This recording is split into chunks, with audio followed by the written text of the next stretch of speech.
Orde Baru merupakan kepemimpinan awal dari Soeharto yang berkuasa lebih dari 3 dekade. Soeharto mulai menampakkan jabatannya pada saat setelah peristiwa 30 SPK, yang mana pada peristiwa itu semua krisis terjadi di Indonesia, dimulai dari politik dan juga ekonomi.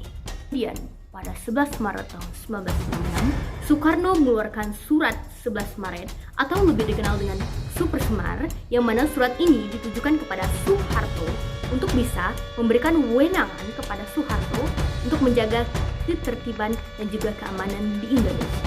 Kemudian pada tahun 67, MPRS memberhentikan atau mencabut jabatan Soekarno sebagai presiden dengan menggantikannya Soeharto sebagai presiden kedua sebelum diresmikan pada tahun 1968.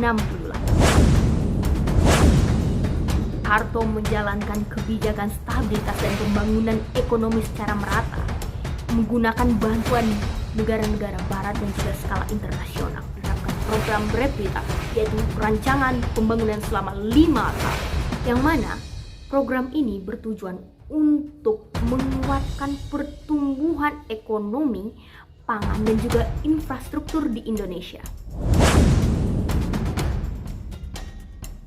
Meskipun ekonomi Indonesia pada saat itu sangat membaik, tetapi pemerintahan di daerah Soeharto saat itu ditandai dengan korupsi, kolusi, dan juga nepotisme.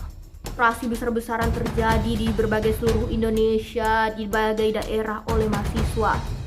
Wah, ngeri banget. Paling jatuhnya Indonesia pada tahun 97 adalah jatuhnya rupiah yang sangat anjlok. Inflasi.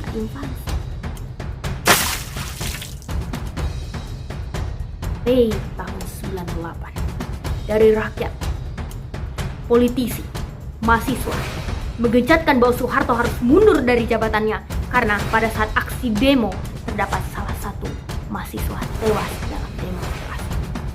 Wakil Presiden yaitu B.J. Habibie akhirnya menggantikan Soeharto sebagai Presiden Republik Indonesia. Selamat siang Ibu. Selamat siang. Baik, saya dari siswi SMA Negeri 1 Bagan Sinimba ingin mengajukan beberapa pertanyaan mengenai Orde Baru atau perubahan Orde Baru ke era reformasi. Ibu ini seorang mahasiswa tahun berapa, Bu? Saya mahasiswa sekitar tahun 98. Saya menjadi mahasiswa di Politeknik Unsia.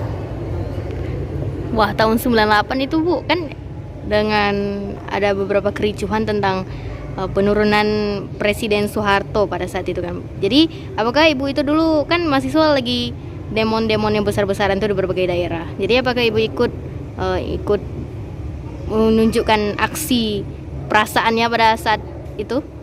Saya pada saat itu masih mahasiswa baru gitu ya. Jadi saya ingat pada tahun 98 sekitar tahun, tapi bulannya saya lupa.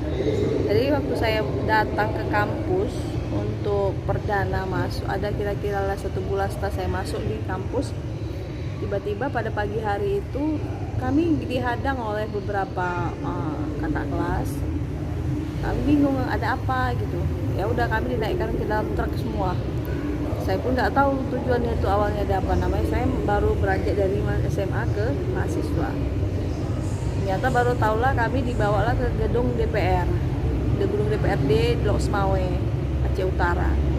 Nah di situ masanya di situ kami baru tahu kalau ada yang namanya demo penurunan Soeharto. Dan kami demo di situ dimulai dari mulai pagi, tapi pejabat setempat sudah tidak ada di tempat, dan kami juga nginap. Saya nginap 1 malam sampai saya ingat lagi ayah saya bawa bontot ke tempat demo, ya, menyuruh saya pulang. Tapi ya namanya kita sebagai solidaritas kawan, ya udah saya nggak pulang. Padahal rumah saya dekat dengan kantor DPRD itu. Tetap juga saya tidak pulang gitu. Cuma dia dibawa bontot lah gitu. Ya itu tadi lah. Baru setelah besok paginya pejabat setempat juga tidak ada. sorenya barulah pejabat setempat mengatakan ataupun datang untuk mendinginkan ya, tepatnya mendinginkan kami agar membubarkan diri di gedung DPRD itu. Tapi intinya apa yang ada dari situ kami tidak tahu gitu. Yang jelas ya kita lihatlah dari berita-berita itu, akhirnya turunlah Pak Soeharto. Itulah yang terjadi pada tahun 98. Wow. Jadi kan Bu, di situ pada masa itu Ibu tuh hidup sebagai seorang pelajar ya? Saya seorang mahasiswa, saya masih sudah mahasiswa. Kan Soeharto menjabat itu lebih dari 3 dekade. Jadi Ibu kan sudah tentu merasakannya kan pada zaman kepemimpinan dia atau kekuasaan dia. Apakah ada hal yang sangat Ibu rasakan perbedaannya, perubahan dari Orde Baru ke reformasi? Kalau boleh jujur, ini pendapat saya pribadi ya, terlepas dari masalah atau apa gitu. Saya kebetulan kayaknya yang waktu zaman Soeharto harga gula itu lebih murah dibandingkan dengan era reformasi gitu. Era reformasi melonjak, harga gula, sembako, semuanya itu melonjak tinggi. Dan yang dirasakan di situ malah lebih, kalau ditanya lebih nyaman mana gitu ya.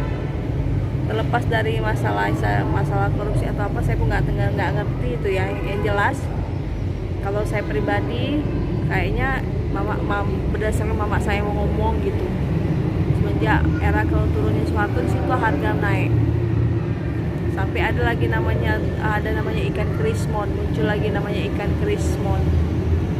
Ikan krismon tuh ikan yang banyak pada saat itu, di antara semuanya bahan naik, tapi Allah turunkan suatu nikmat, suatu kemudahan, muncullah ikan krismon. Itu apa itu namanya ikan krismon? Ikannya kecil-kecil ya, kayak merah gitu. Nah itu yang murah, itu yang dikonsumsi sama masyarakat di saat harga-harga naik tahun 98. Dolar pun naik pada masa peralihan dari Soeharto. Kalau ditanya enak, saya lebih suka kayak mana ya? Lebih nyaman Soeharto lah, begal nggak ada. Kalau sekarang begal banyak, itu aja. Wah, oke Bu. Terima kasih atas jawaban yang telah diberikan. Saya undur diri.